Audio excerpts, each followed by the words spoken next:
কোরআন মিথ্যা, কোরআন মিথ্যা এর বানানো হাদিস, এটা সত্য না।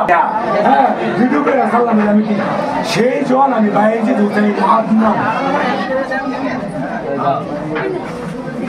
মিথ্যাকে মিথ্যা রূপান্তরিত করার কারিগর, সত্য বলার প্রকাশক একটাই, হুকুম নম্বর মোহাম্মদ বাইজিদ হুসাইন হাসান। কিছুদিন পর পর বাংলাদেশে কি শুরু হয়েছে? কিছুদিন আগে এক নাস্তিক নাম হয়েছে আবুল সরকার, এই কুত্তার বাচ্চা আল্লাহকে নিয়ে কটূক্তি করছে।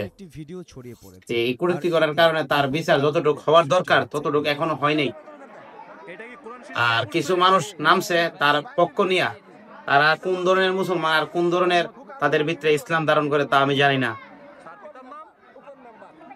এখন আবার মেম্বারের ছেলে, হ্যাঁ নাম মনে হয় বাইজিদ, হ্যাঁ আবার কোরআন অপমান্য করে ভিডিও করে ছাড়ছে। কি মুসলমান, রক্ত কি ঠান্ডা হয়ে গেছে? রক্ত গরম করো, বাইরে দিব সব দিয়ে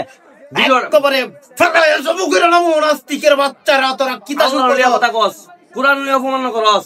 কিরে মুসলমান, ভিডিওটা শেয়ার কর, চালামু জবু করে ডাইরেক্ট। আর ভাই কিছুদিন পরে পরে যত দলে ক্ষমতাতে বাংলাদেশে কোরআন অবমাননা করলে, আল্লাহকে নিয়ে কটূক্তি করলে বিচার হইতো না।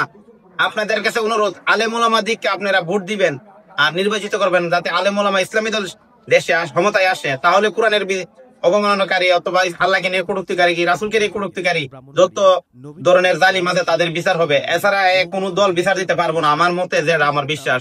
ভিডিওটা সবাই উড়া শেয়ার করেন।